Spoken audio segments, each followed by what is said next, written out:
सबसे चर्चित debate show आज की फाइट में मैं हूं आपके साथ हेमंत कुमार।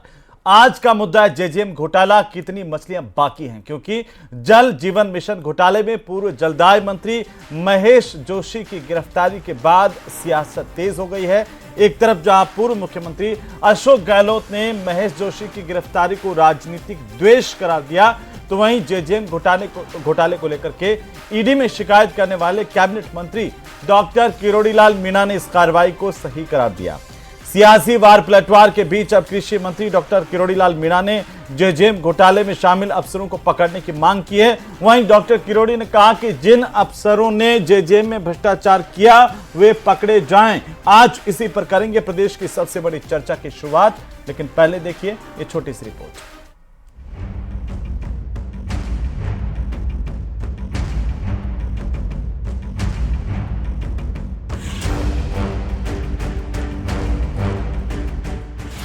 कांग्रेस नेता महेश जोशी की गिरफ्तारी के बाद सियासत गर्म।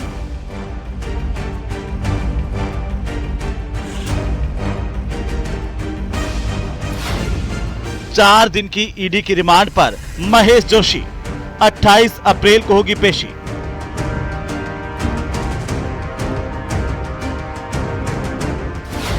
अशोक गहलोत ने गिरफ्तारी को बताया राजनीतिक प्रतिरोध।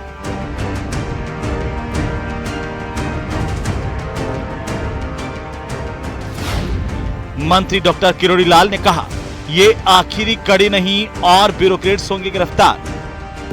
नहीं, महेश जोशी आखिरी कड़ी नहीं है। इसमें कई ब्यूरोक्रेसी के लोग भी हैं जो अभी तक नहीं पकड़े गए।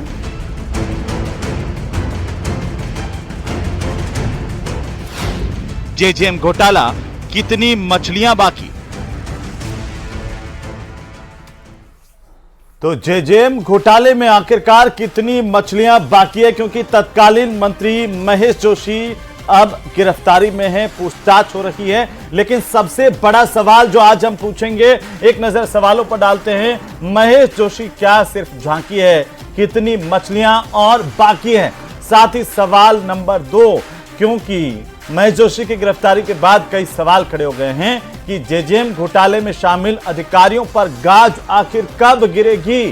कार्रवाई की बात लगातार होती रही और डॉक्टर किरोड़ीलाल मीणा ने कहा कि इसमें ब्यूरोक्रेट भी शामिल हैं, जो सरकार में मंत्री हैं डॉक्टर किरोड़ी, उन्होंने ये सवाल उठाए हैं। इसके साथ साथ आज हम पूछेंगे कि सियासी बदले के आरोप आखिर कितने दमदार है, यह भी महत्वपूर्ण सवाल। और अब सीधा मेहमानों पर आते हैं। आज की हमारी इस खास चर्चा में खास मेहमान मौजूद हैं। सबसे पहले मैं परिचय करवा दूं, पंकज मीणा हमारे साथ हैं, भारतीय जनता पार्टी के प्रवक्ता। राजेंद्र आर्य हमारे साथ हैं, कांग्रेस पार्टी के प्रवक्ता। और साथ ही साथ आशुतोष रावत हमारे साथ हैं, वरिष्ठ पत्रकार के तौर पर। सत्येंद्र सिंह पूर्व डिप्टी डायरेक्टर हैं ईडी के, वे भी हमारे साथ जुड़ चुके हैं। आप सभी का बहुत स्वागत है। सबसे पहले पंकज मीणा जी, आपसे शुरुआत करूंगा, क्योंकि विपक्ष की तरफ से अशोक गहलोत कह रहे हैं कि यह दुर्भावनापूर्ण तरीके से कार्रवाई की गई है, तो साथ ही साथ आप ही की सरकार में मंत्री डॉक्टर किरोड़ीलाल मीणा कह रहे हैं कि जब से वे इस मामले को उठाते रहे हैं तब से वे कह रहे हैं कि इसमें ब्यूरोक्रेट्स भी शामिल हैं। उनकी गिरफ्तारी कब होगी सर? बिल्कुल हेमंत, मैं सबसे पहले तो आपको बताना चाहूँगा जेजेएम घोटाला मैं संक्षिप्त में कहना चाहूँगा क्या है।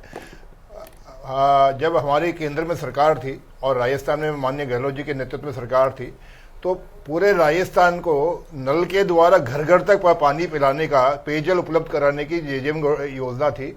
और जो जेजेएम योजना थी, इस पर लगभग 36,000 करोड़ रुपया केंद्र ने अलॉट किया था। अब दुर्भाग्य देखिए कि राजस्थान जैसे ट्रॉपिकल पोजीशंस है, उसमें पानी सबसे प्राथमिकता है। पानी हमारे लिए सबसे महत्वपूर्ण है। और ऐसे में वो जो केंद्र के द्वारा पैसा मिला और जो योजना आई, उसको इन्होंने अवसर बना लिया लूट के लिए। जेजेएम के माध्यम से मैं आपको बताना चाहूंगा, पूरे देश के अंदर राजस्थान अंतिम पायदान से दूसरे नंबर पे था जेजेएम के अंदर, कंप्लीटेशन के अंदर। अब आप देखिए, जिस राजस्थान में पानी पीने का नहीं है और वहां केंद्र पैसा दे रहा है, वहां भी आप उपलब्ध नहीं करा पा रहे।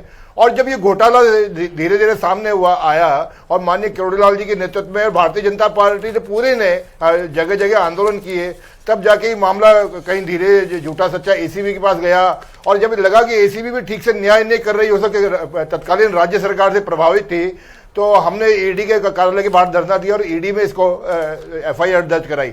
तब जाके धीरे धीरे इसकी सारी परतें खुलने लगी।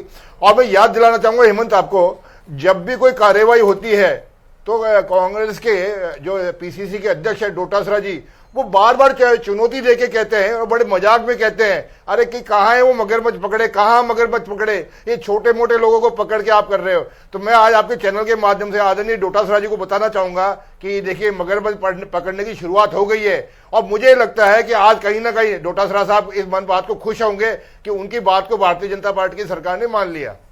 मेरे सवाल का जवाब नहीं हुआ कि सिर्फ मंत्री शामिल नहीं थे, ब्यूरोक्रेट्स भी शामिल थे और आपकी सरकार के भीतर भी करीब 500 जांचें पेंडिंग है। और उन पेंडिंग जिनके खिलाफ जांच पेंडिंग है, जिनके खिलाफ जांच लगातार जारी है, ऐसे अधिकारियों के प्रमोशन भी आपकी सरकार में हुए। और आप ही की सरकार के मंत्री डॉक्टर किरोड़ीलाल मीणा पूछ रहे हैं कि 1.5 साल से ज्यादा वक्त हो गया, अधिकारी कब पकड़े जाएंगे? बिल्कुल हेमंत, मैं आपके सवाल के जवाब में बताना चाहूंगा, अधिकारियों को जब पकड़ते हैं तो सबसे बड़ी दिक्कत आती है कि उनका डिपार्टमेंट से, सरकार से प्रोसिक्यूशन की जो परमिशन होती है वो नहीं मिल पाती। मैं बहुत स्पष्ट आपके माध्यम से बताना चाहूंगा कि पिछले 1.5 साल के अंदर माननीय भजनलाल जी के नेतृत्व की जो सरकार है वो जीरो टॉलरेंस के ऊपर काम कर रही है। भ्रष्टाचार के प्रति हमारा बिल्कुल जीरो टॉलरेंस है। आपका जीरो टॉलरेंस बताओ सर, क्या है? 1.5 साल के अंदर आपका जीरो टॉलरेंस, पंकज जी कर लो, पंकज जी आपका जीरो टॉलरेंस बताओ भ्रष्टाचार पर क्या है? 12 अधिकारियों को आपका जीरो टॉलरेंस क्या है? 1.5 साल के अंदर ईडी सीबीआई की जांच के दायरे में आए अधिकारियों को प्रमोशन आपकी सरकार में हुआ। आपकी शायद मंशा यह है कि आपका जवाब का उत्तर ना मिले, तो कम से कम मुझे 10 सेकंड तो दे दीजिए आपके सवाल का जवाब देने के लिए। बोलिए बात रखिएगा। बोलिए। अरे तो आप मुझे बात तो जवाब तो देने दीजिए। बोलिए। आपने कहा कि अधिकारी क्यों नहीं पकड़े, मैं बहुत स्पष्ट आपको बता रहा हूं कि पिछले 1.5 साल के अंदर 12 अधिकारियों के प्रोसिक्यूशन की परमिशन दी जा चुकी है और 8 अधिकारियों के प्रोसिक्यूशन की परमिशन पाइपलाइन में है, जो कुछ ही दिन में मिल जाएगी। तो इसमें जो भी आरोपी है, जैसे जैसे कड़ी से कड़ी जुड़ती जाएगी और जैसे जैसे आरोपी सामने आते जाएंगे वैसे वैसे गिरफ्तारी होती जाएगी। निश्चिंत रहिए, कोई नहीं बचेगा। अब आप बताइए। हाँ, अब मैं ये बता देता हूं कि आपकी सरकार की जीरो टॉलरेंस नीति क्या रही। ईडी और सीबीआई की जांच में आए अधिकारियों को आपकी सरकार में प्रमोशन मिला। डीपीसी की सिफारिश पर 4 चीफ इंजीनियर जलदाय विभाग के, 21 एडिशनल चीफ इंजीनियर, 43 अधीक्षण अभियंता और 118 एक्सीएन के प्रमोशन कर दिए गए आपकी सरकार में। आपने कहा कि अभियोजन की स्वीकृति, कितना वक्त लगता है सर आपकी सरकार और आपके डिपार्टमेंट को अभियोजन की स्वीकृति देने में? 1.5 साल से ज्यादा वक्त लग जाता है। ये बताता है कि अधिकारियों को लेकर के गंभीरता क्या है सरकार की। और अभी ये भी बता दीजिए कि अभी कितनी पेंडिंग है अभियोजन की स्वीकृति जलदाय विभाग के अधिकारियों की? शायद मैं अपनी बात पूरी तरीके से आपको समझा नहीं पाया। हम 12 लोगों की परमिशन दे चुके हैं। कितनी पेंडिंग है अभी? पेंडिंग है जो कुछ ही दिन में होने वाली है। पेंडिंग कितनी अभी? पेंडिंग है 8 पेंडिंग है, 8 कुछ ही दिन में होने वाली है। दूसरी बात, जो आपने कहा कि जो अधिकारियों को परमिशन दे दिया, मैं हेमंत बहुत आपके सामने स्पष्ट रूप से स्वीकार करना चाहूंगा कि हमारा जो अधिकारियों का जो गवर्नमेंट का प्रशासनिक तंत्र है, वो जब तक उसके ऊपर आरोप साबित नहीं हो जाता या वो उसके एफआईआर के अंदर नाम नहीं हो जाता, तब तक आप परमिशन के लिए नहीं रोक सकते। ईडी के पास ये पावर नहीं कि उसका प्रमोशन रोका जाए, ना एसीबी के पास ऐसी पावर है कि प्रमोशन रोका जाए। तो सरकार के पास तो पावर है ना सर, तहत हो गए। सरकार के पास तो पावर है ना, जांच एजेंसी के पास नहीं है। ये पावर किसके पास है कि अभियोजन की स्वीकृति जारी करने का? ये कौन देगा? और इसमें 1.5 साल क्यों लग गया? सरकार के पास पावर है। उसी का परिणाम है कि हमने एसआई भर्ती के अंदर के जो 60 थानेदार अब तक गिरफ्तार हो चुके हैं। एसआई भर्ती की बात करूंगा तो आप जलदाय विभाग पे आ जाएंगे, और जलदाय विभाग की बात करूंगा तो एसआई भर्ती पर आ जाएंगे। और आप कह रहे हैं 60 थानेदार, पूरी दुनिया कह रही है कि एसआई भर्ती में भारी फर्जीवाड़ा हुआ। आपकी सब कमेटी ने कहा, मंत्रिमंडलीय, इसके अलावा आपकी पुलिस ने कहा, इसके अलावा आपकी जांच एजेंसियों ने कहा, उसके बावजूद कोई फैसला नहीं कर पाए आप 1.5 साल में। देखिए, मंत्रिमंडल कमेटी की अभी तक कोई किसी प्रकार की रिपोर्ट आई नहीं है। मुझे आप कहां, कौन सी दुनिया में है सर?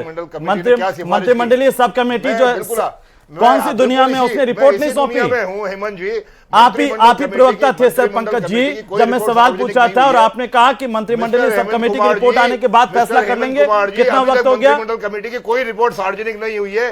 सार्वजनिक छोड़िए ना, सीएम को सबमिट नहीं हुई है क्या? बता दीजिए।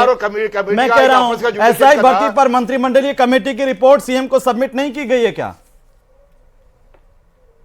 क्या पब्लिक हुई?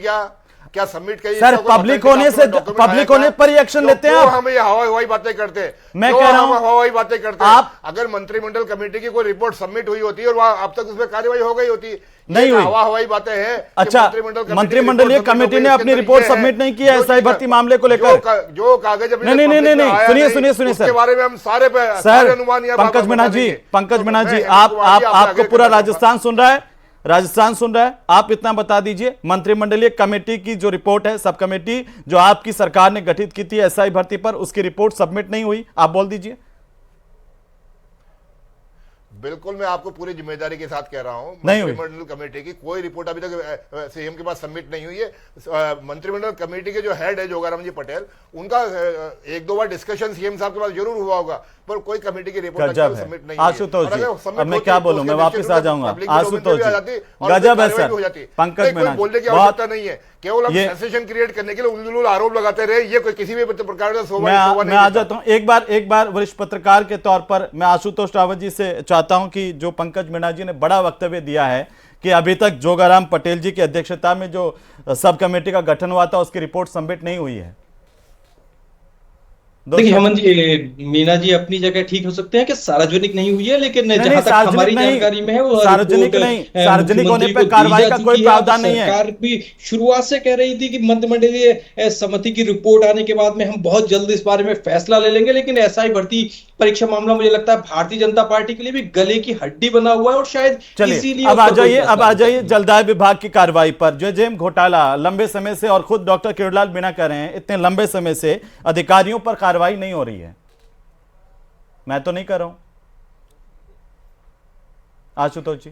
जी बिल्कुल, देखिए हेमंत जी, यहां हमको एक चीज और समझने की जरूरत है कि भारतीय जो राजनीतिक व्यवस्था, जो प्रशासनिक तंत्र है, उस पूरे तंत्र के अंदर, देश भर के अंदर हमने तमाम घोटाले देखे, लेकिन अधिकारियों के खिलाफ जो खासतौर पर जो शीर्ष पर बैठे हुए अधिकारी हैं, जो जिम्मेदार हैं, जिनके कलम से साइन करने की वजह से वह तमाम घोटाले हुए, ऐसे अधिकारियों के खिलाफ, ब्यूरोक्रेट्स के खिलाफ हमने कभी कार्रवाई होती हुई नहीं देखी। और वही हमको नजर आ रहा है पीएचई के जल जीवन घोटाला है, उसमें भी नजर आ रहा है तत्कालीन चाहे चीफ सेक्रेटरी हो, चाहे उस समय के मुख्य अधिशासी अभियंता हो, जिनके के बारे में शायद एसीबी ने जिक्र तो किया है, लेकिन किसी के खिलाफ अभी तक कोई कार्रवाई नहीं हुई है और ना ही पिछला कोई रिकॉर्ड इस तरह का देखने के लिए मिलता है। शायद उसके लिए हमारी प्रशासनिक व्यवस्था जो है वो मुझे लगता है कि ज्यादा जिम्मेदार है। हेमंत जी, सत्येंद्र सिंह जी, ये बड़ा हास्यास्पद हो जाता है कि मंत्री तो घोटाले में शामिल है, लेकिन चीफ इंजीनियर से लगा करके जितने भी मातहत अधिकारी कर्मचारी हैं और जिनके साइन से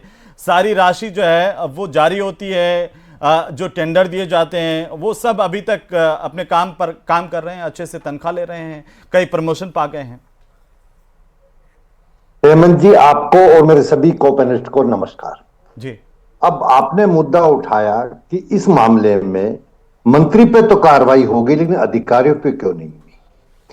तो देखिए, मैं अन्वेषण से जुड़ा नहीं हुआ हूं, लेकिन जितना मैं भी मीडिया में ही देखता हूं और पढ़ता हूं जी, बहुत से अधिकारियों के बयान हुए, बहुतों के घर की तलाशी हुई। इवन जो सुबोध अग्रवाल जो हैं, जो एक तरह से कहें कि ब्यूरोक्रेसी में हेड थे इस पीएचईडी डिपार्टमेंट में, जल जीवन मिशन में, उनके भी घर पे तलाशी हुई, उनके कुछ सहयोगियों के यहाँ तलाशी हुई। तो ये कहना कि कार्रवाई नहीं हुई। अब यह है कि हाँ, मेरा मानना है कि जांच लंबित है।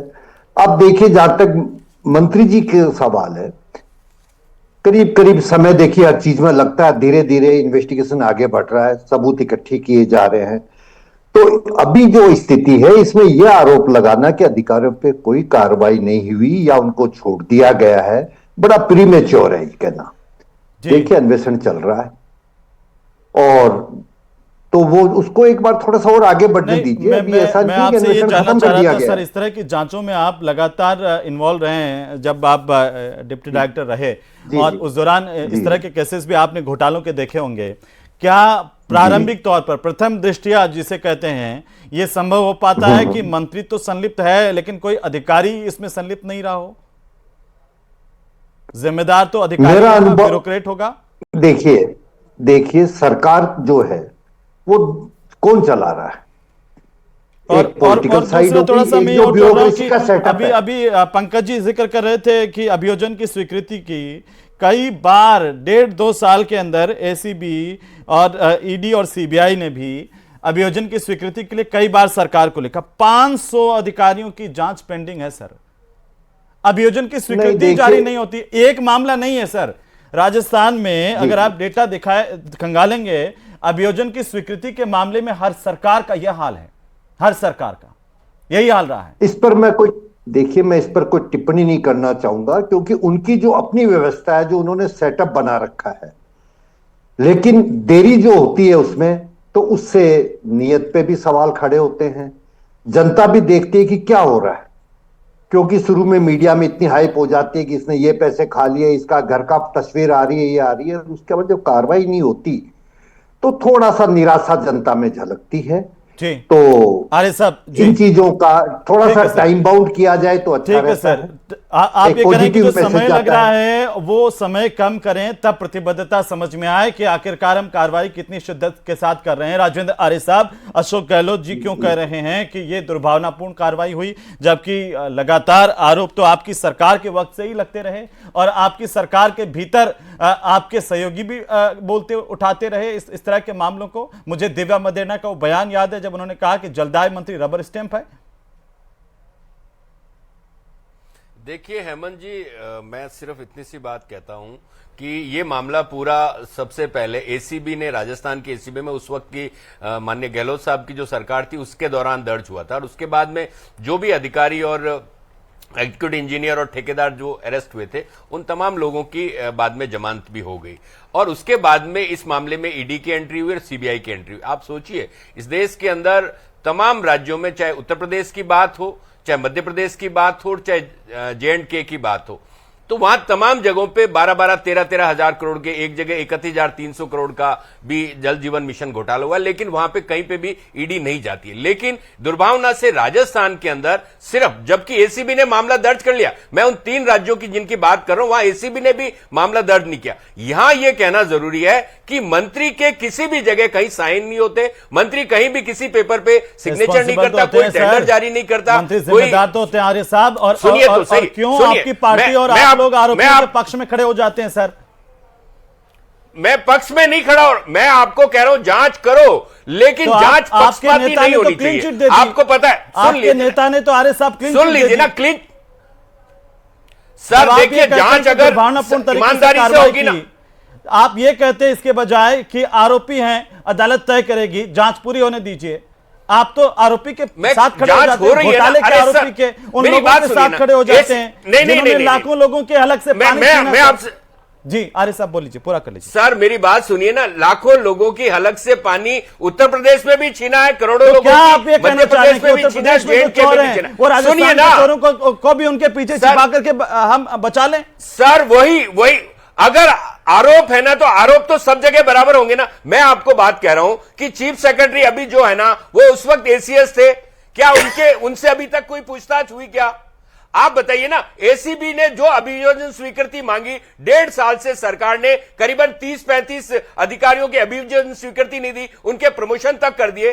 तो ये कैसा संभव है सर? आप एक तरफ तो ये बात कहते हैं और ईडी का जो ट्रैक रिकॉर्ड है वो सिर्फ और सिर्फ राजनीतिक लोगों को ही शिकार बनाती है, जबकि हकीकत यह है कि जो हमारे पूर्व मंत्री हैं उनकी पत्नी 15 दिनों से अस्पताल में जीवन और मौत का संघर्ष कर रही है। उन्होंने कहा कि मुझे समय दिया जाए, उनकी गिरफ्तारी हुई, आप 4 दिन की रिमांड पे भेज दीजिए, कल उनकी जमानत भी हो जाएगी, हो सकता है 5-7 दिन बाद में। लेकिन आज इनका अमानवीय चेहरा तो दिख गया ना। ये मैं कह रहा हूं ना, आप ऐसा बोलकर के मैं साबित ये करना चाहता हूं कि जांच निष्पक्षता से होनी चाहिए। हेमंत जी, इससे पहले ठेकेदार गिरफ्तार हुआ ना, पदमचंद जैन की गिरफ्तारी हुई ना इससे पहले, और आप जितनी प्रतिबद्धता दिखाते हैं, आप कहते हैं मंत्री रिस्पॉन्सिबल नहीं था। सुनिए ना, नहीं, आप कह रहे हैं मंत्री रेस्पॉन्सिबल नहीं है। अगर घोटाला हुआ तो मंत्री रेस्पॉन्सिबल नहीं है। मैं ये पूछना चाहता हूं आर्य साहब आपसे कि 16 फरवरी 2023 को उत्तर प्रदेश के पदम सिंह ने 9 अफसरों को मेल पर फर्जी तरीके से टेंडर में भाग लेने की शिकायत भेजी। आपकी सरकार ने, आपके मंत्री ने कोई कार्रवाई नहीं की, चुप रहे। 16 मार्च 2023 को पीएचईडी के अधिकारियों को वकील मनीष कुमार कलवानिया ने शिकायत भेजी, लेकिन कोई कार्रवाई नहीं की। मामला किसने? एसीबी का मामला किस? कोई कार्रवाई नहीं की। टेंडर हो गए सर, टेंडर हो गए और 4% की कमीशन राशि जारी कर दी गई।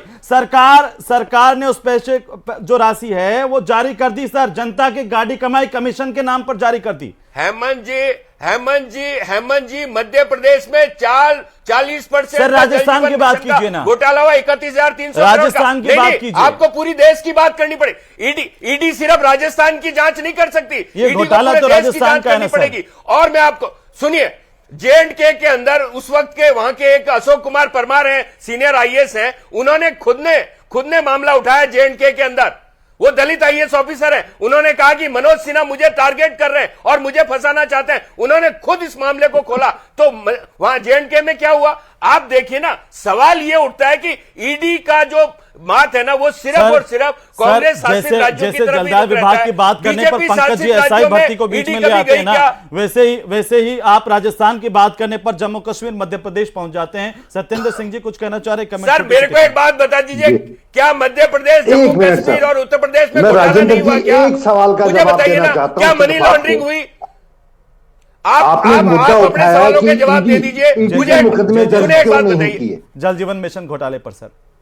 देखिए ईडी जो है अपने आप कोई मुकदमा पीएमएलए में दर्ज नहीं कर सकती जब तक कि दूसरी एजेंसी, पुलिस, चाहे एंटी करप्शन, चाहे ईओडब्ल्यू, चाहे सीबीआई, इनके यहां कोई जांच जारी शुरू नहीं हो जाए।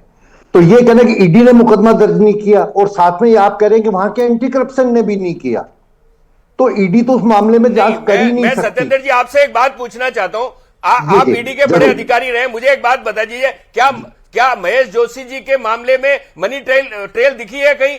क्या कहीं पे मतलब ये हुआ, क्या पीएमएलए एक्ट लग सकता है क्या? नहीं, बताइए, मनी लॉन्ड्रिंग हुई है क्या? आप जानते हैं कहां लगाया था, कहां पर बैठे रहते थे? नहीं, गलत बात, पूरा गलत जानता है। गलत बात, मैं जवाब दे रहा हूं। नहीं ऐसा नहीं है।